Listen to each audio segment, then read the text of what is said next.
അല്ല പക്ഷേ സാറിന് കാണുമ്പോൾ ഇപ്പോൾ ഒരു എന്താ പറയുക, ഒരു മലയാളിയെ പോലെ തോന്നുന്നില്ലല്ലോ.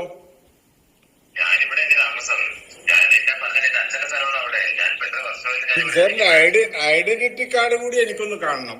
ഇതിലുള്ള ഫോട്ടോ ഡിഫറെന്റ് ആണല്ലോ. എന്റെ പേരിൽ കനറ ബാങ്കിൽ അക്കൗണ്ട് തുറന്നിട്ട് അതിൽ നിന്ന് മൾട്ടി ക്രോഡ്സിന്റെ ഇത് ടെറർ ഫണ്ടിങ്, മണി ലോണ്ടറിങ് ഇതൊക്കെ നടന്നെന്നാണ് നിങ്ങൾ പറഞ്ഞത്. ഡിജിറ്റൽ സംവിധാനങ്ങളുടെ സൗകര്യങ്ങൾ കൂടിയപ്പോൾ ഡിജിറ്റൽ തട്ടിപ്പുകളുടെ എണ്ണവും കൂടിക്കൂടി വരികയാണ് ഓരോ ദിവസവും വരുംതോറും. അത്തരത്തിൽ ഒരു തട്ടിപ്പ് ഈയിടെ നടത്താൻ ശ്രമിച്ചവരെ പിടികൂടിയില്ല.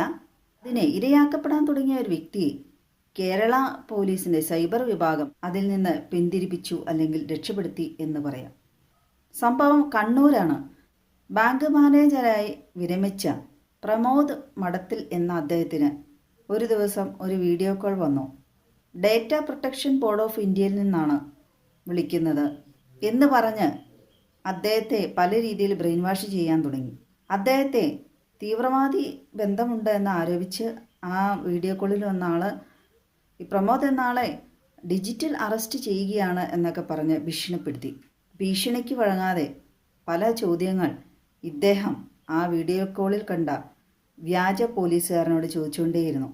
വീഡിയോ കോളിൽ വന്ന ആൾ പ്രമോദിനോട് പറയുന്നത് കാനറ ബാങ്കിൽ എന്തോ ആവശ്യത്തിന് അവർ എല്ലാം ഇതുപോലെ ഈ തീവ്രവാദവുമായി ബന്ധപ്പെട്ട് സെർച്ച് ചെയ്തപ്പോഴാണ് ഈ പ്രമോദിൻ്റെ എല്ലാ രേഖകളും കിട്ടുന്നത് എന്നൊക്കെയാണ്. സ്ഥാപനത്തിൻ്റെ പേരിൽ സിം കാർഡ് എടുക്കാൻ ബയോമെട്രിക് സംവിധാനങ്ങളുടെ രേഖകളുടെ ഒന്നും ആവശ്യമില്ല എന്നൊക്കെയാണ് പറഞ്ഞിരിക്കുന്നത്. അദ്ദേഹത്തിന് ഒരുപക്ഷെ ഏകദേശം കാര്യങ്ങൾ അറിയാമായിരുന്നിരിക്കും, ബാങ്ക് ഉദ്യോഗസ്ഥനൊക്കെ ആയിരുന്നുകൊണ്ട്. അതുകൊണ്ട് അദ്ദേഹം അത് വിശ്വസിച്ചില്ല. ബയോമെട്രിക് സംവിധാനത്തിൽ നമ്മുടെ കണ്ണിൻ്റെ കൃഷ്ണമണിയുടെ വരെ എല്ലാ ഡീറ്റെയിൽസും പോയിരിക്കുന്നതാണ്. പിന്നെ നമ്മുടെ ഫിംഗർ പ്രിൻറ്റ്, ഇതെല്ലാം ഇങ്ങനെയുള്ള കാര്യങ്ങൾക്ക് ആവശ്യമുള്ളതാണ്. ആ വീഡിയോ കോളിൽ വന്ന ആൾ ഇത്തരം ചെറിയ മണ്ടത്തരങ്ങളൊക്കെ എഴുന്നള്ളിച്ചപ്പോൾ ഇദ്ദേഹത്തിന് അത്യാവശ്യം വിവര വിദ്യാഭ്യാസമൊക്കെ ഉള്ളതുകൊണ്ട് ചിലപ്പോൾ മനസ്സിലായിരിക്കാം. അതുകൊണ്ടായിരിക്കാം പോലീസിനെ സമീപിച്ച്.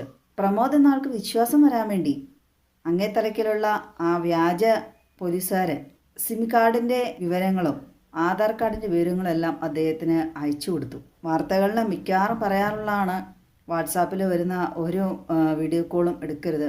അത് നമ്മൾ ക്ലിക്ക് ചെയ്യുമ്പോൾ തന്നെ നമ്മുടെ എല്ലാ ഡീറ്റെയിൽസും ഓപ്പൺ ആവും എതിർഭാഗത്തുള്ള ആൾക്ക്. അത് ഹാക്കർമാരാണ് ഉറപ്പായിട്ടും. ഇത് ഹാക്കർ തന്നെയാണെന്ന് പോലീസുകാർക്ക് മനസ്സിലായല്ലോ, സൈബർ വിഭാഗത്തിന്. ഇതിൽ ശ്രദ്ധേയമായ കാര്യം, ഡിജിറ്റൽ അറസ്റ്റ് എന്നൊരു സംവിധാനം പോലീസ് വിഭാഗത്തിനില്ല എന്ന് ഈ കേസുമായി ബന്ധപ്പെട്ട സൈബർ വിഭാഗം പോലീസുകാർ പറഞ്ഞിട്ടുണ്ട്. പ്രമോദ് മഠവും ഭാര്യയും ഈ ഇങ്ങനെ ഒരു വീഡിയോ കോൾ വന്നപ്പോൾ ഇവർക്കൊരു സംശയം തോന്നി. ഇവരേതായാലും കേരള പോലീസിനെ സൈബർ വിഭാഗത്തെ സമീപിച്ച് പരാതിയൊക്കെ കൊടുത്തു. അതുകൊണ്ട് വലിയൊരു തട്ടിപ്പിൽ നിന്നാണ് അവർ രക്ഷപ്പെട്ടത്. അല്ലെങ്കിൽ അവരുടെ പൈസയെല്ലാം നഷ്ടമായനെ. വീഡിയോ കോളിൽ വന്ന ആൾ തീവ്രവാദം മാർക്കറ്റ് ചെയ്യുകയാണ് ഈ പ്രമോദ് മഠത്തിൽ എന്ന ആൾ. അതിനുവേണ്ടി ഫണ്ട് ചെയ്തിട്ടുണ്ട് എന്നൊക്കെയാണ് പറയുന്നത്. ഇത് കേൾക്കുമ്പോൾ ആരാണെങ്കിലും പെട്ടെന്ന് ഞെട്ടിപ്പോവും. കുറച്ച് നാൾ മുമ്പാണ് ഇതുപോലെ തന്നെ ഒരു സർക്കാർ ഉദ്യോഗസ്ഥനായിരുന്ന ആളെ കബളിപ്പിച്ച് 40,000 രൂപ ഇതുപോലെ തന്നെ വീഡിയോ കോളിൽ വന്ന്, അത് ആണ്. അങ്ങനെ വന്നിട്ട് അദ്ദേഹത്തിന് സംശയം തോന്നി പരാതി കൊടുക്കുകയും പിന്നെ ആളുകൾ പിന്നീട് പിടികൂടുകയും അദ്ദേഹത്തിന് നഷ്ടപ്പെട്ട പൈസ തിരിച്ചു കിട്ടുകയൊക്കെ ചെയ്തു. ഇവിടെ ഇദ്ദേഹത്തിന് സംശയം തോന്നിയതുകൊണ്ട് അദ്ദേഹം പല രീതിയിൽ അങ്ങോട്ട് കുറേ ചോദ്യങ്ങളെല്ലാം ചോദിക്കുന്നുണ്ട്. പ്രത്യേകിച്ച് ഈ ഇട്ട് വന്ന ആളെ കണ്ടിട്ട് മലയാളിയാണെന്ന് തോന്നുന്നില്ലല്ലോ, പക്ഷെ എന്നാൽ നല്ല മലയാളം പറയണമുണ്ട്. താങ്കളുടെ ID കാർഡ് കാണണം. അപ്പോൾ ID കാർഡ് പോലെ എന്തോ കാണിച്ചു കൊടുത്തുകൾ. ഇദ്ദേഹം പറയുന്നുണ്ട്, ഇത് ഈ ID കാർഡിലെ ഫോട്ടോയും താങ്കളെ നേരിട്ട് കാണുമ്പോൾ ഒരു സാമ്യമില്ലെന്ന്. അപ്പോൾ അയാൾ പറയാണ്, അതെൻ്റെ പഴയ ഫോട്ടോയാണ്, ഇപ്പോഴത്തെ ഞാൻ പുതിയ ഫോട്ടോ അയച്ചു തരാമെന്നൊക്കെ. പോലീസിനെ അറിയിച്ചതുകൊണ്ട് പിന്നെ അവർ നേരിട്ട് സംസാരിച്ചപ്പോഴത്തേ അയാൾ പെട്ടെന്ന് അപ്രത്യക്ഷമായി. ആ പ്രതികൾ ഇനി എത്ര പേരെ ഇതുപോലെ പറ്റിച്ചിട്ടുണ്ടാകാം, ഇനിയും പറ്റിച്ചുകൊണ്ടിരിക്കുന്നുണ്ട് എന്നൊന്നും അറിയാവുന്ന കാര്യമല്ല.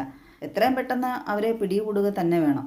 എനിക്ക് തോന്നുന്നു കൂടുതലും ഇതുപോലത്തെ വീഡിയോ കോളിൽ വന്ന് പണം തട്ടാൻ ശ്രമിക്കുന്നവരെല്ലാം കൂടുതൽ ടാർഗറ്റ് ചെയ്യുന്നതെല്ലാം സർക്കാർ ജോലിക്കാരെയാണെന്ന് തോന്നുന്നു. മാസം ശമ്പളം ഇന്ന് കിട്ടുമെന്നൊക്കെ അറിയാലോ, അതുകൊണ്ടായിരിക്കാം ഒരു പക്ഷേ. അതോ ഇനി പറ്റിക്കാൻ അവരെയാണ് എളുപ്പം എന്ന് തോന്നിയിട്ടാണോ, അതും അറിയില്ല.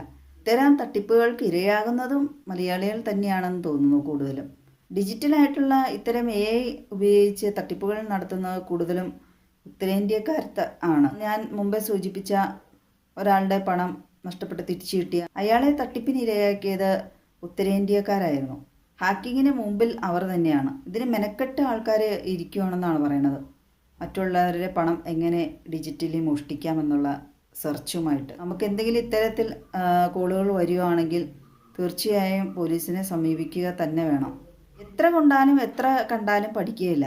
ഇത്തരത്തിൽ വരുന്ന വീഡിയോ കോൾ അറ്റൻഡ് ചെയ്യാതിരിക്കണമെങ്കിൽ കേരള പോലീസിന് കുറച്ച് പണി കുറഞ്ഞിരിക്കും. ഡിജിറ്റലി തട്ടിക്കാമെന്ന് വിചാരിച്ചിരിക്കുന്ന അവർക്കും കുറച്ച് പണി കുറഞ്ഞിരിക്കും കേട്ടോ.